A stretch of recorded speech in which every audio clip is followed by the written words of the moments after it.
Si quieres alcanzar el equilibrio entre tus finanzas, tus relaciones y tu bienestar, has llegado al lugar indicado. Bienvenido a Salud, Dinero y Amor, con María Elena Vega, Romina Román y Claudia Villegas. La mejor forma de invertir tu tiempo. Bienvenidos a Salud, Dinero y Amor. Yo soy Romina Román y como usted lo habrá notado, hoy decidimos no poner música de apertura o de fondo porque creemos que México está de luto. Hoy jueves 18 de junio prácticamente llegamos a los 20,000 muertos por COVID-19 y a más de 170,000 contagios. Desde aquí, desde Salud, Dinero y Amor, queremos solidarizarnos, mandarles un abrazo cariñoso a todas las personas que han enfrentado el terrible dolor de perder a un ser querido o que enfrentan en este momento la pérdida de empleo o problemas graves de salud. Así, con esta noticia muy triste, saludo a mis dos queridísimas compañeras y amigas, María Elena Vega y Claudia Villegas. Tienes razón, Romina. Tenemos un día triste, tenemos muchos días tristes por esta pandemia. Del lado de las cosas positivas es que nos seguimos cuidando entre todos, seguimos tratando de que esta etapa sea lo menos dolorosa posible. No ha sido fácil. La verdad es que aquí en Salud, Dinero y Amor tratamos de mantener el optimismo, de llevar la información que sea útil para usted, para su familia, y les enviamos un gran abrazo. Y obviamente saludo con mucho cariño a mi querida amiga María Elena Vega. Gracias, Romina. Muy buenas noches, Claudia. Qué gusto saludarte. Amigos, gracias por acompañarnos. Acompáñenos. Les mandamos un abrazo solidario a todas las personas que han perdido un familiar por esta pandemia del COVID-19 y, por supuesto, a todos quienes estén pasando algún duelo. Un abrazo, mucha información. Acompáñenos. Hoy vamos a tener un programa con mucha y sobre todo muy buena información. Va a estar con nosotros Edgar Bielma Orozco. Él es director general de Estadísticas Sociodemográficas del INEGI. ¿Cuáles son los resultados que ha dejado a su paso el COVID-19 en estos meses de confinamiento en materia de desempleo? Eso le vamos a preguntar.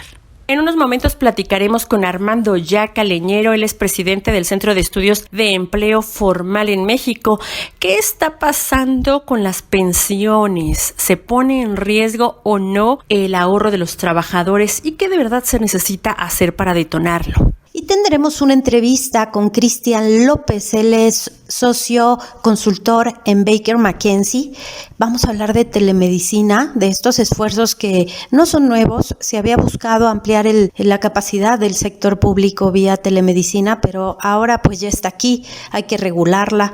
De qué tamaño es el mercado, cómo poder confiar en un aparato que tiene detrás a un médico, un tema importante. Se habla que entre 95 y 98% de las empresas en México son micro, pequeñas y medianas empresas. Estas son las que verdaderamente están pasándola ya muy, muy mal. ¿Qué se está haciendo? ¿Cuál es la situación? Y por supuesto, ¿qué se puede hacer todavía? De esto platicamos el día de hoy.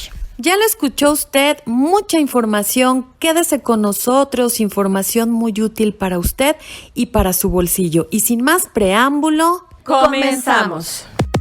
En Salud, Dinero y Amor, la entrevista por 88.9 Noticias. Como se lo adelantamos al inicio del programa, ya está en la línea Edgar Bielma Orozco. Él es director general de Estadísticas Sociodemográficas del INEGI. Muchas gracias, Edgar, por acompañarnos esta noche aquí en Salud, Dinero y Amor. Y platícanos, a prácticamente 3 meses de confinamiento, de freno a la actividad económica y productiva, ¿qué cifras nos ha dejado el COVID-19 en términos de empleo? Bueno, le ha dejado a México 12.5 millones de personas que no trabajaron durante el mes de abril. No sabemos si ha perdido su empleo o no, porque realmente la mayoría era informal, esa es otra realidad, ¿no? Entonces no se le puede llamar como empleo, dado que además solo estaban ocupados. Desafortunadamente, claro está. Pero lo que sí queda claro es que hay 12.5 millones de personas que no trabajaron y no recibieron ingreso en el mes de abril. Eso es bien importante. Y que otros casi 6 millones de personas se encuentran subocupadas, es decir, que son personas que no están recibiendo su ingreso total porque no están trabajando todas las horas que tradicionalmente trabajaban. Entonces tenemos a 12.5 millones más 6 millones de personas, 18.5 millones de personas, que sin duda el mes de marzo fue un gran reto para el tema de su supervivencia. Asimismo, también identificamos a 8 millones de personas adicionales a estos 18 millones que se encuentran, digamos, suspendidas, aunque sí recibiendo, o se le llama ausente laboral, porque sí están recibiendo su ingreso, pero no están asistiendo al trabajo. Eso es muy, muy importante. Entonces tenemos 18 millones de personas que se encuentran o sin trabajar o semi-trabajando o subocupada, que es el término concreto, y otras 8 millones de personas que se encuentran fuera de sus espacios de trabajo. Ese es el gran resultado de este proyecto. Edgar, te saluda Claudia Villegas. Con la emergencia sanitaria, el INEGI anunció cambios necesarios en el proceso de ejecución de sus encuestas. La pregunta es si eso no altera los resultados. Vimos la encuesta de pérdida de empleo que arrojó datos muy grandes y hubo alguna crítica. ¿Qué tan preciso es hacerlo vía remota, cara a cara o esta encuesta telefónica, Edgar? Gracias. Gracias, es un placer platicar contigo y tu auditorio, que tengan una linda noche. Bueno, estos tipos de proyectos es bien importante que la población sepa que no se aplicó a toda la población de manera general y abierta, sino a aquellas personas que ya habíamos tenido contacto previo con ellas o ellos y que a su vez también se les había pedido su número telefónico, y de lo cual contábamos de 35,000 personas que en un mes se le aplica el cuestionario. 14,000 contábamos con su teléfono y se les aplicó el cuestionario de ocupación y empleo. Y eso es muy importante, porque a diferencia de otros países donde la aplicaron en población abierta vía telefónica, nosotros no. Nosotros era una persona que ya comprendía el cuestionario, que de hecho se le ha aplicado 1, 2, 3 y hasta 5 veces. Entonces son personas que conocen perfectamente el contenido del cuestionario y que por lo tanto metodológicamente permite dar una continuidad adecuada a los indicadores. Eso es muy importante. Segundo, no somos un país especial o diferente a los demás. En el caso de Estados Unidos, la medición del empleo también le está llevando vía telefónica. El caso de Colombia, que también publicó sus resultados, también vía telefónica. Y así, si me voy por cada uno de esos países, se están realizando bajo esta mecánica. Sí, sin duda, tenemos una mayor tasa de efectividad y respuesta vía presencial, pero sin duda esta estrategia es muy útil también, sobre todo ahora que estamos en un caso de pandemia. Edgar, te saluda nuevamente Romina Román, y yo sí quiero insistir en la pregunta de Claudia Villegas respecto a este cambio en la mecánica ahora es la encuesta telefónica de ocupación y empleo. El margen de error no se alterarán de algún modo los resultados al hacerla vía remota que cara a cara. ¿Cuál es el margen de error y de menor precisión que estarían estimando ustedes, Edgar? Bueno, y qué bueno que comentas esto, porque sí, la confiabilidad de la información es alta, pero como tú bien lo dices, la precisión estadística de lo que estamos estimando, evidentemente, al ser una muestra más pequeña, el rango de error se aumenta, hablando estadísticamente. Es decir, que si en marzo de 2020, cuando todavía teníamos la encuesta nacional de ocupación y empleo, el estimador que en ese momento estuvo en 2.9 y su margen de error estaba entre 2.8 o 3, ¿sí? Y en esta ocasión el estimador está en 4.7, ¿sí? Y su rango va desde el 4 hasta el 5.4, es decir, hay una mayor posibilidad de que la cifra esté en un intervalo más amplio de estimaciones y sí, es de manera natural. Al nosotros tener una muestra más pequeña, la precisión de la cifra que estamos calculando pues se va a encontrar en un intervalo más amplio donde suponemos que está la realidad que estamos midiendo. Entonces sí, tienes toda la razón, reduce su precisión estadística, más como atinadamente lo dices, no su confiabilidad.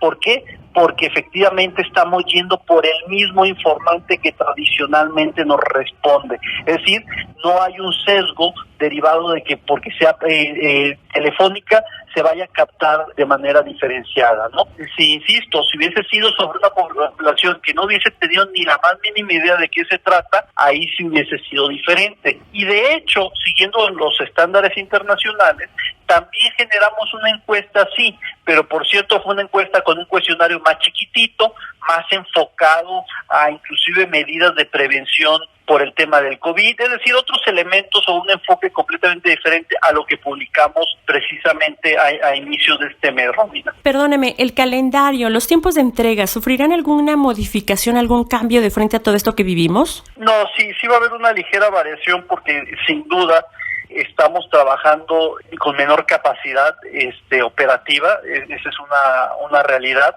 Ejemplo de ello, tradicionalmente el 27 de mayo se tenía contemplada la publicación de resultados, en esta ocasión salió hasta el 1 de junio, es decir, hubo un desfase por ahí de 4 días, entonces esa parte es muy importante. Como cualquier empresa, como cualquier organismo, como cualquier institución, también nos hemos visto afectados en los procesos de operación, y uno de ellos es precisamente que sin duda dilata un poco más los tiempos de producción de la información, pero lo que estamos contentos es de que solo fue una dilación, es decir, solo un retraso, más no una ausencia de información. Una de las grandes preocupaciones de nuestra sociedad era qué va a suceder en medio de esta pandemia, y resulta que no tenemos ni siquiera entendimiento del fenómeno laboral, porque el fenómeno de esta enfermedad no solamente tiene implicaciones en salud, ya lo están viendo, sino también en un impacto social, y lo que iba a suceder es, tú ya lo estás viendo, hay problemas para la medición inclusive de los fallecidos, de las personas que están infectados, e imagínate nada más que además iba a haber una ausencia de información, iba a ser un tema muy delicado. Lo que el INEGI hizo para la medición del mes de abril es cumplir con su mandato constitucional de mantener a ustedes perfectamente informados en estos indicadores laborales. Platicamos con Edgar Bielma, él es director de estadísticas del INEGI. Les saluda Marielena Vega. Oye, a mí sí me gustaría saber si tienen alguna estadística de las empresas, de las pymes, medianas, pequeñas empresas que ya cerraron. Bueno, lo que sabemos es que los micronegocios, donde más o menos 23 millones de personas estaban laborando, 23 millones de personas en micronegocios, se redujo a 14.7 millones. Es decir, estamos hablando de, si sacamos este diferencial, pues estamos hablando de que ser un poquito arriba de 8 millones de personas salieron del mercado de micronegocios. Okay. Y si le agregamos, porque hablaste de pymes, si hablamos de la pequeña o MIPYME, si hablamos de las pequeñas, pasó de 8.5 millones a 6.2 millones, es decir, más de 2 millones salieron también del mercado de la pequeña, del pequeño establecimiento. Ese es el contexto en volumen de millones de lo que se está dando la transformación en nuestro país. Pues y que ya nos estamos preparando para la medición del mes de mayo. Gracias a Edgar Bielma, director de Estadísticas Sociodemográficas del INEGI, por esta visión sobre la economía. Siempre importante el punto de vista del INEGI, nuestro órgano autónomo para la recopilación de datos. Gracias por esta entrevista. Mujeres de Radio, Salud, Dinero y Amor, por 88.9 Noticias.